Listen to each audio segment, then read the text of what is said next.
दोस्तों तो इस वीडियो में हम IRM एनर्जी IPO के बारे में बात करेंगे। तो सबसे पहले कंपनी के बिजनेस के बारे में बात करेंगे, उसके बाद कंपनी के कंप्लीट फाइनेंशियल देखेंगे और साथ ही ग्रे मार्केट में कैसी डिमांड है तो इसके बारे में भी बात करेंगे और कंपनी को उनके पीयर से कंपेयर करके देखेंगे कि कंपनी किस वैल्यूएशन पर आपको आती हुई देखने को मिल रही है और इस IPO में अप्लाई करना है या फिर नहीं करना है। अगर करना है तो लॉन्ग टर्म के लिए करना है या सिर्फ लिस्टिंग गेन के लिए करना है। तो चलिए वीडियो को शुरू करते हैं। लेकिन अगर आप इस चैनल पर पहली बार विजिट कर रहे हैं या फिर आपने चैनल अब तक सब्सक्राइब नहीं किया है तो चैनल को सब्सक्राइब कर लें और साथ में वीडियो को भी लाइक कर दें। तो सबसे पहले अगर कंपनी के बिजनेस की बात करें तो कंपनी 2015 में इनकॉर्पोरेट हुई है और ये कंपनी गैस डिस्ट्रीब्यूशन कंपनी है, यानी कि आप जो घर में गैस वगैरह इस्तेमाल करते हैं तो कंपनी उस तरह के गैस का कनेक्शन देती है। इसके अलावा इंडस्ट्रियल यूज़ के लिए भी गैस देती है, जैसे कि होटल वगैरह में यूज़ किए जाते हैं, होटल रेस्टोरेंट वगैरह में। इसके अलावा आपने बहुत सारे इंडस्ट्रीज़ में भी देखा होगा कि गैस कटर वगैरह यूज़ किए जाते हैं तो वहाँ भी गैस की ज़रूरत होती है, तो उस तरह के कनेक्शन वगैरह कंपनी देती है। इसके अलावा आजकल आपने देखा होगा कि बहुत सारे आपको CNG वाली गाड़ियाँ देखने को मिलती हैं, तो कंपनी CNG सर्विसेज भी देती है। यानी कि अगर कंपनी के बिजनेस की बात करें तो कंपनी हर तरह के सेगमेंट में डील करती है, यानी कि कंपनी इंडस्ट्रियल, कमर्शियल, डोमेस्टिक और ऑटोमोबाइल कस्टमर्स को सर्व करती है।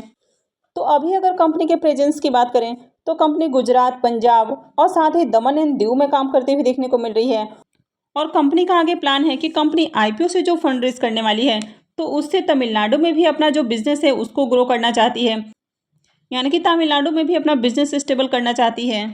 तो कंपनी के अब तक के नेचुरल गैस रिक्वायरमेंट्स की बात करें तो कंपनी के पास 48,172 डोमेस्टिक क्लाइंट्स हैं, 179 इंडस्ट्रियल यूनिट्स और 248 यहाँ पर कमर्शियल क्लाइंट्स देखने को मिलते हैं। तो कंपनी काफ़ी तेज़ी से ग्रो कर रही है और 2020 में इनको रिकॉग्नाइज भी किया गया है। तो 2020 में इनको the federation of Indian petroleum industries की ओर से city gas distribution growing company of the year 2020 से रिकॉग्नाइज किया गया था। और सितंबर 2020 तक की बात करें तो कंपनी के पास 216 CNG गैस स्टेशन हैं। तो ओवरऑल कंपनी का बिजनेस अच्छा है, लेकिन यहाँ पर ऑलरेडी काफ़ी सारे प्लेयर्स इस सेगमेंट में आपको लिस्टेड देखने को मिलते हैं। तो आगे इसके पेयर्स के भी बारे में बात करेंगे। तो चलिए अब कंपनी के फाइनेंशियल देख लेते हैं। तो अगर कंपनी के फाइनेंशियल की बात करें तो यहाँ पर फाइनेंशियल 20 से फाइनेंशियल 23 तक आपको कंप्लीट फाइनेंशियल देखने को मिल जाता है। इसके साथ ही फाइनेंशियल 24 की एक क्वार्टर का आपको फाइनेंशियल देखने को मिलता है। तो सबसे पहले अगर एसेट की बात करें तो कंपनी के एसेट कंटिन्यू आपको बढ़ते हुए देखने को मिल रहे हैं। अगर रेवेन्यू की बात करें तो कंपनी के रेवेन्यू भी साल दर साल आपको बढ़ते हुए देखने को मिल रहे हैं। अब यहाँ पर फाइनेंशियल 24 के जून क्वार्टर की बात करें तो कंपनी ने एक क्वार्टर में 248 करोड़ का रेवेन्यू जनरेट किया है। तो अगर इसके रेवेन्यू को क्वार्टर वाइज भी कंसीडर करें तो अगर पिछले साल से इसको कंपेयर करके देखें तो पिछले साल के मुकाबले इसका जो क्वार्टर का परफॉर्मेंस है वो आपको वीक देखने को मिल रहा है। यानी कि अगर पिछले साल को देखें तो ये 250 करोड़ से ज़्यादा का आपको रेवेन्यू जनरेट करते हुए देखने को मिल रहा है, जबकि यहाँ पर 248 करोड़ के करीब आपको रेवेन्यू देखने को मिल रहा है। अब कंपनी के प्रॉफिट आफ्टर टैक्स की बात करें तो फाइनेंशियल 20 से फाइनेंशियल 23 तक कंपनी कंटिन्यू आपको बढ़िया प्रॉफिट बनाती हुई देखने को मिल रही है। वहीं अगर फाइनेंशियल 23 के प्रॉफिट की बात करें तो इसका जो प्रॉफिट है वो पिछले साल के मुकाबले हमें आधे से भी कम होते हुए देखने को मिल रहा है। और फाइनेंशियल 24 के जून क्वार्टर की बात करें तो कंपनी ने 26 करोड़ 91 लाख का प्रॉफिट बनाया है।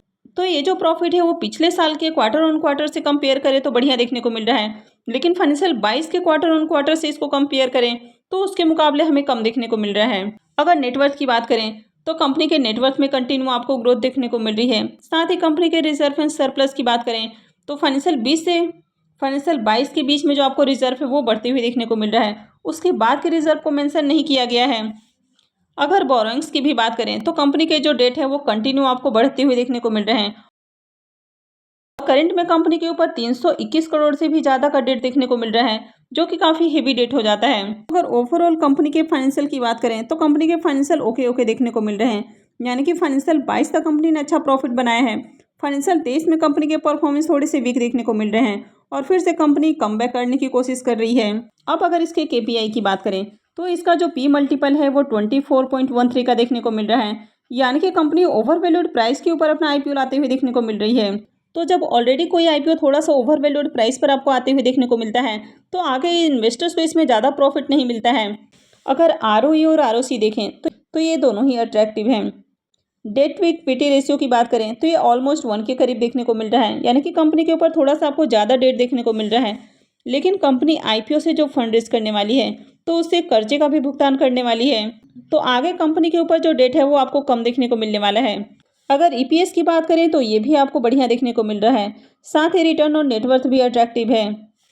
तो अगर इस कंपनी को इनके पेयर से कंपेयर करके देखें तो कंपनी का जो पी है वो 24.13 का देखने को मिल रहा है, जबकि बाकी की जो कंपनियां हैं उनका पी आपको इससे कम देखने को मिल रहा है।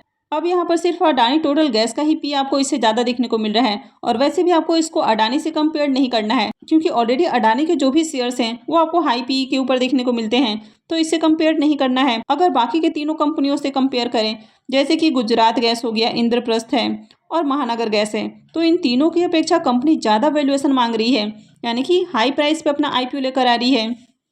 वहीं अगर इसकी इनकम देखें तो इन तीनों कंपनियों की अपेक्षा जो कंपनी का इनकम है वो आपको कम देखने को मिल रहा है।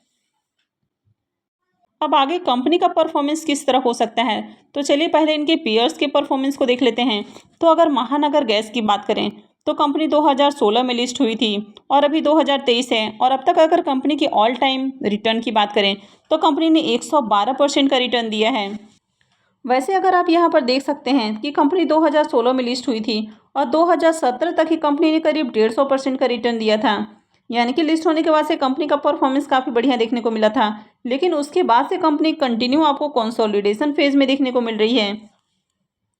अगर गुजरात गैस की बात करें तो अगर आप इसके ऑल टाइम प्रॉफिट को देखें तो ये 262% के अराउंड आपको देखने को मिल रहा है, लेकिन कंपनी 2015 से लेकर 2021 के बीच में 561% से ज़्यादा का रिटर्न दे चुकी है,